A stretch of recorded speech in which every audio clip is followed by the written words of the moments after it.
अरे ये क्या, जगन्नाथ भगवान के गहने चोरी हो गए। सुबह होते ही मंदिर में हड़कंप मच चुका था। मंदिर के कैमरे तुरंत चेक किए गए, पूरी रात की रिकॉर्डिंग देखी गई, लेकिन हैरानी की बात ये थी कि किसी भी कैमरे में कोई आता हुआ या जाता हुआ नहीं दिखा। पुरी के उस पुराने मंदिर में एक बच्चा रहता था।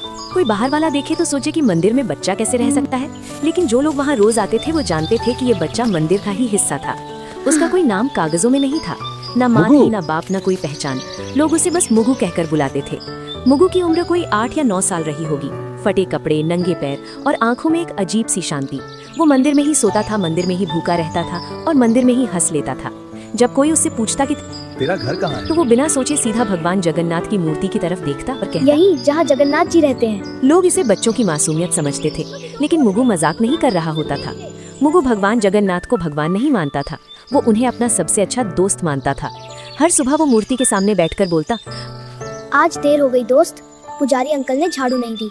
कभी शिकायत करता, कल तुमने सपना क्यों नहीं भेजा? और कभी रूठ जाता, अगर आज खिचड़ी नहीं मिली ना तो मैं बात नहीं करूंगा। अजीब बात ये थी कि मुगु की बातें कभी खाली नहीं जाती थी। एक दिन दोपहर की आरती के बाद मंदिर में एक औरत आई। उसके कपड़े फटे थे, आंखें सूजी हुई थी और आवाज कांप रही थी। वो भगवान के सामने गिर पड़ी और रोते हुए बोली, मेरे बच्चे को बचा लो का, वो अस्पताल में है, डॉक्टर कह रहे हैं बिना पैसों के इलाज नहीं होगा। मंदिर में लोग खड़े थे। कोई बोला, भगवान पर छोड़ दो, जो होगा अच्छा होगा, लेकिन कोई आगे नहीं बढ़ा। मुगु सब देख रहा था। वो धीरे से उस औरत के पास गया और पूछा, आंटी आपका बच्चा कितना छोटा है? औरत ने रोते हुए कहा, तेरे जितना। मुगु चुप हो गया। उस रात जब मंदिर बंद हो गया और सब लोग चले गए, मुगु अकेला भगवान के सामने बैठा रहा। बहुत देर तक वो कुछ नहीं बोला, फिर धीरे से पूछा, दोस्त वो बच्चा मर जाएगा क्या? मूर्ति चुप थी। मुगु की आंखें भर आईं। उसने कहा, अगर उसके पास माँ है तो उसे क्यों ले जाओगे? उसी पल मुगु को ऐसा लगा जैसे किसी ने बहुत पास से कहा हो, मेरी मोतियों की माला ले जाओ।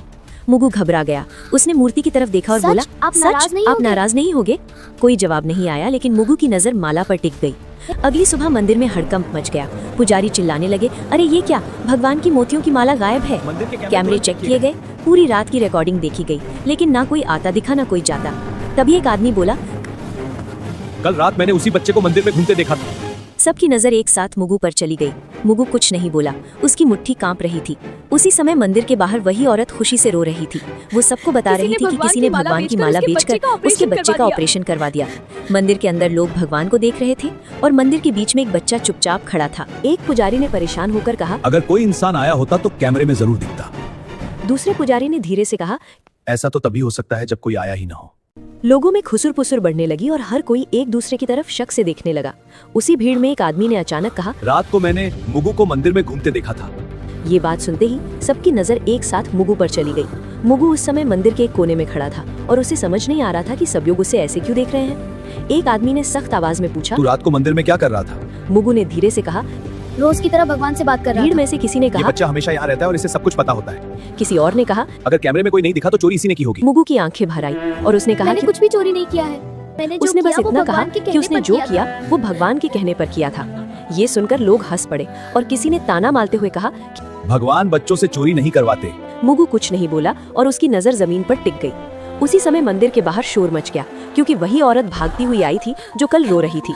वो खुशी से कांपती आवाज में बता रही थी कि उसके बच्चे का ऑपरेशन हो गया है और डॉक्टरों ने जान बचा ली है। उस औरत ने रोते हुए कहा, किसी ने भगवान की मोतियों की माला बेचकर पैसे दिए हैं। ये सुनते ही मंदिर के अंदर सन्नाटा फैल गया और लोगों के चेहरे बदलने किसी ने लगे। मोतियों की माला अब बेच दी थी। सवाल ये नहीं था कि बच्चा बचा कैसे, बल्कि ये था कि माला आखिर गई कहाँ। मुगु अब भी चुपचाप खड़ा था और उसे नहीं पता था कि अगला सवाल सीधे उसी की जिंदगी बदलने वाला है। मंदिर के अंदर अब माहौल बदल चुका था और जो लोग सुबह तक चमत्कार की बात कर रहे थे वही अब सवाल पूछ रहे थे। हर नजर मुगु पर टिकी थी और किसी को उसकी मासूमियत दिखाई नहीं दे रही थी। एक आदमी ने ऊंची आवाज में कहा कि अगर माला भगवान के कहने पर ली गई थी तो वो अभी वापस क्यों नहीं आई। मुगु ने घबराई हुई आवाज में कहा, मुझसे कहा गया था कि वो माला उस माँ को दे आओ ताकि उसका बच्चा बच सके। भीड़ में से किसी ने कटाक्ष करते हुए कहा कि अब बच्चे भगवान के नाम पर चोरी भी करने लगे हैं। दूसरे आदमी ने कहा कि ऐसे बहाने हर चोर बनाता है। मैं मुगु ने रोते हुए झूठ कहा नहीं बोल कि रहा वो हूँ। झूठ नहीं बोल रहा है और उसने कुछ भी अपने लिए नहीं रखा। कुछ भी अपने लिए नहीं रखा। उसने कहा कि अगर माला चाहिए तो वो भगवान से पूछ ले कि सच क्या है। ये बात सुनकर पुजारी भी असहज हो गए, क्योंकि कोई भी भगवान से सवाल नहीं करना चाहता था। मुख्य पुजारी ने कड़े शब्दों में कहा कि जब तक सच्चाई सामने नहीं आती तब तक बच्चे का यहाँ रुकना ठीक नहीं होगा। तब तक बच्चे को मंदिर में नहीं रहने दिया जाएगा। मुगु को जैसे ही ये बात समझ आई, उसका चेहरा सफेद पड़ गया। उसने डरते हुए पूछा कि क्या अब वो भगवान के पास भी भी नहीं रह नहीं सकता। किसी ने जवाब नहीं दिया और दो आदमी आगे बढ़कर उसे मंदिर के बाहर ले गए। मुगु बार बार पीछे मुड़कर भगवान की मूर्ति की तरफ देख रहा था, जैसे किसी जवाब का इंतजार कर रहा हो। मंदिर के बाहर उसे पत्थर की सीढ़ियों पर बैठा दिया गया और कहा गया कि यहाँ से कहीं मत जाना। धूप तेज थी और मुगु को प्यास लग रही थी, लेकिन किसी ने पानी तक नहीं दिया। अंदर मंदिर में पूजा फिर से शुरू हो गई और लोग भगवान से सुख शांति की प्रार्थना करने लगे। बाहर एक बच्चा चुपचाप बैठा था, जिसे समझ नहीं आ रहा था कि उसने गलत क्या किया।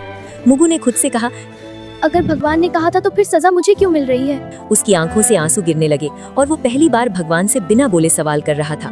उसी समय मंदिर के अंदर अचानक हवा तेज चलने लगी और दीपक की लौ हिलने लगी। कुछ लोगों ने इसे भगवान की नाराजगी कहा और कुछ ने इसे महज हवा का झोंका मान लिया। मुगु अब भी सीढ़ियों पर बैठा भगवान की तरफ देख रहा था और उसे नहीं पता था कि ये चुप्पी आने वाले तूफान की शुरुआत। शाम होते ही मंदिर के समिति की बैठक बुलाई गई, क्योंकि मामला अब सिर्फ माला का नहीं रहा था। लोग बाहर खड़े थे और अंदर ये तय हो रहा था कि एक अनाथ बच्चे के साथ क्या किया जाए। एक सदस्य ने कहा कि अगर आज सख्ती नहीं दिखाई गई तो कल हर कोई भगवान के नाम पर कुछ भी उठा लेगा। दूसरे ने कहा, बच्चे को बाहर रखने से मंदिर की शांति बनी रहेगी। मुख्य पुजारी चुप बैठे थे और बार बार भगवान की मूर्ति की तरफ देख रहे थे। आखिर उन्होंने भारी आवाज में कहा कि जब तक माला वापस नहीं आती, मुगु मंदिर में नहीं रहेगा। ये फैसला होते ही किसी ने बाहर आकर लोगों को बता दिया कि बच्चे को मंदिर से निकाल दिया गया है। भीड़ में कुछ लोग चुप थे और कुछ ने सिर हिलाकर सहमति जता दी। मुगु को जब ये बताया गया तो उसने बहुत धीमे से पूछा कि क्या वो रात को भी यहाँ नहीं सो सकता। कोई जवाब नहीं आया और उसे मंदिर के मुख्य दरवाजे से बाहर कर दिया गया। मुगु दरवाजे के पास कुछ देर खड़ा रहा और फिर सीढ़ियों पर बैठ गया। उसे समझ नहीं आ रहा था कि भगवान के घर में उसके लिए जगह कैसे खत्म हो गई। उसी समय मंदिर के अंदर एक पुजारी ने देखा कि भगवान की मूर्ति के पास रखा फूल मुरझा गया है। उसने इसे अशुभ संकेत बताया, लेकिन किसी ने उसकी बात पर ध्यान नहीं दिया। रात बढ़ती गई और मंदिर के कपाट बंद हो गए। मुगु बाहर ही बैठा रहा और ठंडी हवा में सिकुड़ता गया। उसने खुद से कहा कि शायद भगवान उसे आज रात जवाब देंगे, लेकिन बहुत देर तक कुछ नहीं हुआ और सिर्फ घंटियों की दूर की आवाज सुनाई देती रही। उसी रात शहर में एक अजीब सी खबर फैलने लगी कि अस्पताल में उस बच्चे की हालत अचानक बहुत सुधर गई है। डॉक्टर कह रहे थे कि इलाज उम्मीद से कहीं ज्यादा असरदार रहा। लोगों ने इसे भगवान की कृपा कहा और कुछ ने मंदिर में फिर से दान देने की बात की। किसी ने ये नहीं पूछा कि उस कृपा की कीमत किसने चुकाई। मुगु को इस खबर की कोई जानकारी नहीं थी और वो बाहर बैठे बैठे सो गया। उसके चेहरे पर डर नहीं था, बल्कि थकान थी, जैसे उसने बहुत भारी बोझ उठा लिया हो। आधी रात के बाद मंदिर के अंदर अचानक दीपक अपने आप तेज हो गया। कुछ पुजारी घबरा गए और बोले कि भगवान कुछ कहना चाहते हैं, लेकिन बाहर मंदिर की सीढ़ियों पर एक बच्चा बेसुध पड़ा था और कोई उसे देखने नहीं आया। मुगु की सांसें हल्की थी और उसे नहीं पता था कि अगली सुबह उसके लिए सबसे कठिन होने वाली है। सुबह होते ही मंदिर के बाहर लोगों की भीड़ फिर जमा होने लगी, क्योंकि रात की घटनाओं ने सबको बेचैन कर दिया था। कुछ लोग कह रहे थे कि भगवान ने संकेत दिए हैं और कुछ लोग अब भी यही मान रहे थे कि बच्चा झूठ बोल रहा है। उसी बीच एक पुजारी ने ध्यान दिया कि भगवान की मूर्ति के पास रखी दूसरी माला की एक मोची ढीली हो गई है। उसने पास खड़े पुजारी से कहा कि अगर कोई चोर होता तो बाकी गहनों को भी हाथ लगाता। ये बात धीरे धीरे भीड़ तक पहुंची और पहली बार लोगों को लगा कि कहानी वैसी नहीं है जैसी दिखाई जा रही थी। एक आदमी ने कहा कि अगर बच्चा चोर होता तो वो मंदिर छोड़कर भाग जाता। लोगों की नजर बाहर सीढ़ियों पर पड़ी, जहां मुगु बेसुध पड़ा था। उसका चेहरा पीला था और उसकी आंखें आधी खुली थीं। एक औरत ने घबराकर कहा कि बच्चे को उठाओ और पानी दो। जब उसे छुआ गया तो सब समझ गए कि मुगु को तेज बुखार है। मुगु ने बहुत धीमी आवाज में कहा कि उसने गलत कुछ नहीं किया है। उसने बस इतना कहा कि भगवान ने कहा था कि किसी की जान बचाना सबसे जरूरी है। ये सुनकर कुछ लोग चुप हो गए और कुछ की आंखें झुक गईं। मुख्य पुजारी आगे आए और पहली बार उन्होंने मुगु की बात ध्यान से सुनी। पुजारी ने उससे पूछा कि भगवान ने तुझसे और क्या कहा था। मुगु ने कांपती आवाज में कहा, भगवान ने कहा था कि सच सामने आने में समय लगता है। उसी समय अस्पताल से एक आदमी मंदिर पहुंचा और उसने ऑपरेशन बताया कि जिस बच्चे का ऑपरेशन हुआ था उसकी हालत अब पूरी तरह ठीक है। ऑपरेशन के पैसे उसने अचानक ये भी मिल गए कहा थे, कि ऑपरेशन इसलिए के डॉक्टरों ने पैसे बिना देर अचानक के इलाज मिलने शुरू से कर दिया। डॉक्टरों ने तुरंत इलाज शुरू कर दिया था। अब मंदिर में सन्नाटा था और लोग एक दूसरे को देखने लगे। सबको समझ आ रहा था कि अगर माला न गई होती तो शायद वो बच्चा आज जिंदा न होता, लेकिन सवाल अब भी वही था कि माला मंदिर से बाहर कैसे गई। किसी ने फिर से कैमरे देखने की बात कही। जब कैमरे दोबारा चेक किए गए तो एक अजीब बात सामने आई। रात के ठीक उसी समय जब माला गायब हुई थी, सभी कैमरे कुछ सेकंड के लिए अपने आप बंद हो गए थे। टेक्नीशियन ने कहा कि ये आम बात नहीं है और बिजली में कोई दिक्कत भी नहीं हुई थी। लोगों के चेहरे पर डर साफ दिखाई देने लगा। मुख्य पुजारी ने भारी आवाज में कहा कि अगर ये सब सच है तो ये चोरी नहीं थी। उन्होंने कहा कि ये किसी की परीक्षा हो सकती है। मुगु को उठाकर अंदर लाया गया और पहली बार उसे भगवान के सामने बैठाया गया। उसने थकी हुई आंखों से मूर्ति को देखा और बहुत धीमे से कहा कि उसने वही किया जो दोस्त ने कहा था। लोग चुप थे और किसी के पास कहने को कुछ नहीं था। सबको लग रहा था कि सच्चाई सामने आ रही है, लेकिन अभी पूरी नहीं हुई है। मंदिर के अंदर अब सन्नाटा था, लेकिन उस सन्नाटे में भी कुछ लोग सच को मानने के लिए तैयार नहीं थे। एक सदस्य ने कहा कि कैमरे बंद होना तकनीकी गड़बड़ी भी हो सकती है और इसे चमत्कार मान लेना ठीक नहीं है। दूसरे ने कहा कि अगर आज बच्चे की बात मान ली गई तो कल कोई और भी भगवान का नाम लेकर चोरी करेगा। ये बातें सुनकर कुछ लोग सहमति में सिर हिलाने लगे। मुगु को अंदर लाने के बाद उसकी हालत और बिगड़ने लगी थी। उसका शरीर तप रहा था और सांसें तेज हो गई थी। एक पुजारी ने कहा कि बच्चे को डॉक्टर के पास ले जाना चाहिए, लेकिन समिति के एक आदमी ने कहा कि पहले सच्चाई तय होनी चाहिए, इलाज बाद में भी हो सकता है। ये बात सुनकर कुछ लोग असहज हो गए, लेकिन किसी ने खुलकर विरोध नहीं किया। मुगु ने आंखें खोलकर बहुत धीमे से कहा कि उसे अब डर नहीं लग रहा है। उसने कहा कि अगर वो बाहर ही मर जाता तो भी उसने सही काम किया होता। ये सुनते ही मंदिर के अंदर खड़े कुछ लोगों की आंखें भर आईं। उसी समय एक आदमी जोर से बोला कि अगर बच्चा इतना ही सच्चा है तो भगवान उसे क्यों नहीं बचा रहे। ये सवाल ऐसा था जिसे कोई सुनना नहीं चाहता था।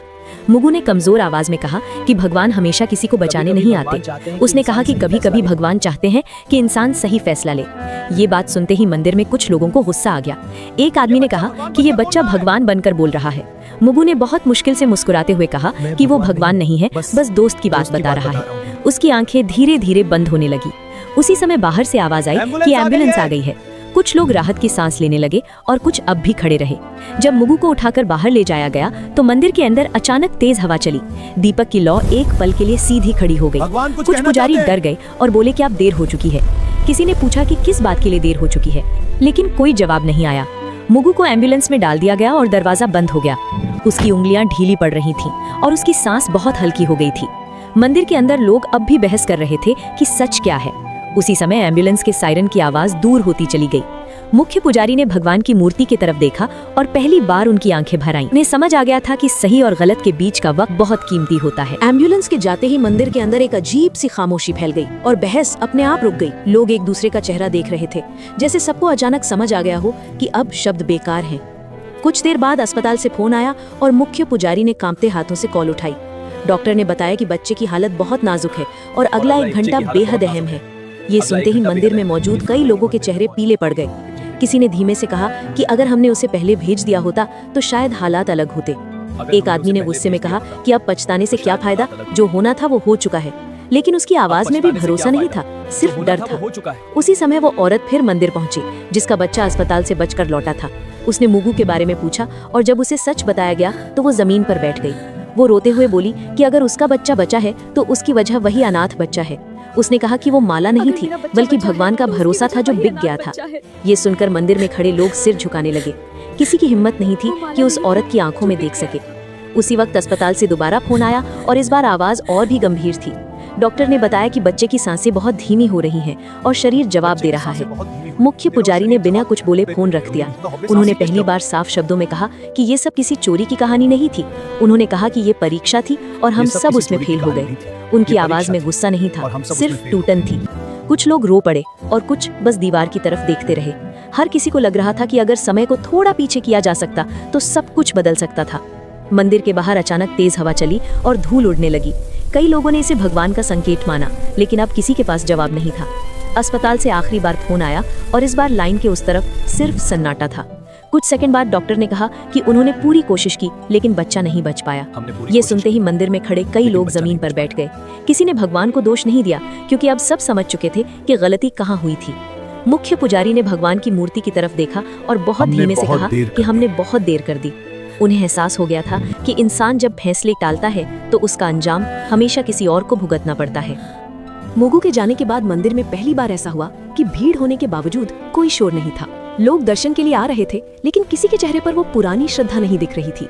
मुख्य पुजारी ने आदेश दिया कि उस दिन कोई उत्सव नहीं होगा और मंदिर में सादगी रखी जाएगी। कुछ लोगों ने राहत महसूस की, लेकिन कुछ को लगा कि ये सब दिखावा है। उसी दिन शाम को खबर फैली कि अस्पताल में उस बच्चे की माँ अब भी बैठी रो रही है। उसने कहा कि उसका बच्चा तो बच गया, लेकिन जिस बच्चे ने उसे बचाया वो चला गया। ये बात सुनकर कई लोग पहली बार घर जाकर चुपचाप रोए। किसी ने किसी को नहीं बताया, लेकिन हर किसी के भीतर कुछ टूट चुका था। अगली सुबह मंदिर के एक कोने में सफाई करते समय एक पुजारी को फर्श पर कुछ पड़ा मिला। वो एक छोटी सी पोटली थी जिसे मुगु हमेशा अपने पास रखता था। पोटली खोली गई तो उसमें कोई पैसा नहीं था, कोई खिलौना नहीं था।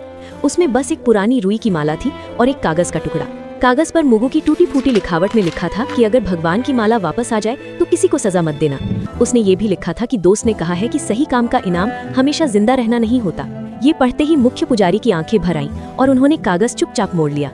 उन्होंने किसी को वो पंक्तियां जोर से नहीं पढ़कर सुनाई।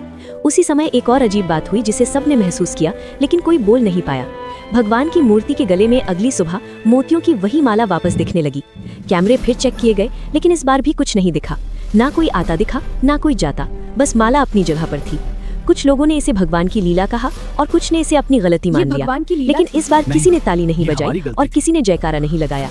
मुख्य पुजारी ने धीरे से कहा कि ये माला वापस नहीं आई है, बल्कि हमें वापस मिली है।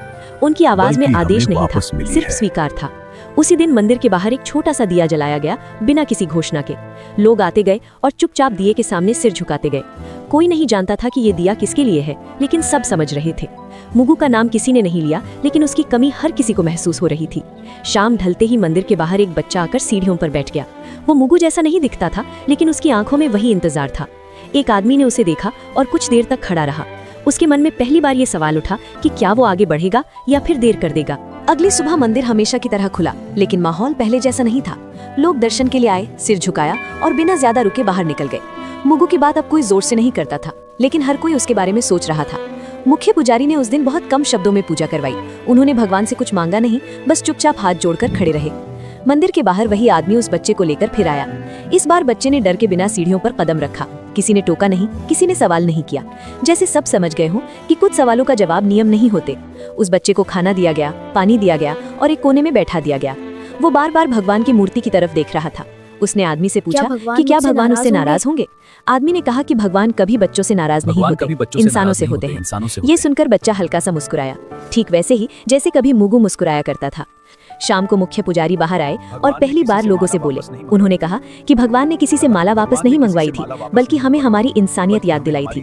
उन्होंने कहा कि भगवान की सबसे बड़ी पूजा समय पर लिया गया सही फैसला होता है।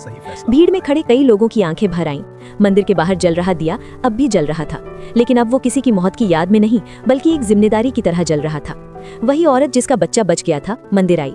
उसने उस बच्चे के सिर पर हाथ रखा और कहा कि कुछ कर्ज कभी उतरते नहीं हैं। बच्चे ने उसका हाथ पकड़ लिया। उसे शायद पहली बार लगा कि वो अकेला नहीं है।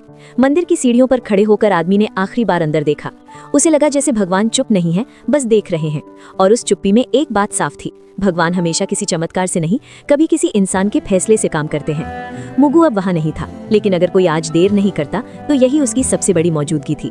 कहानी हमें ये सीख देती है कि कई बार बच्चे घर से पैसे ले लेते हैं या चुरा लेते हैं तो माँ बाप बहुत गुस्सा हो जाते हैं और जाने क्या क्या कह देते हैं। मगर हमेशा याद रखिए, हर कहानी के दो पक्ष होते हैं। चाहे एक पक्ष आपको कितना भी सही या कन्विंसिंग लगे, दूसरे पक्ष को भी सुनना चाहिए।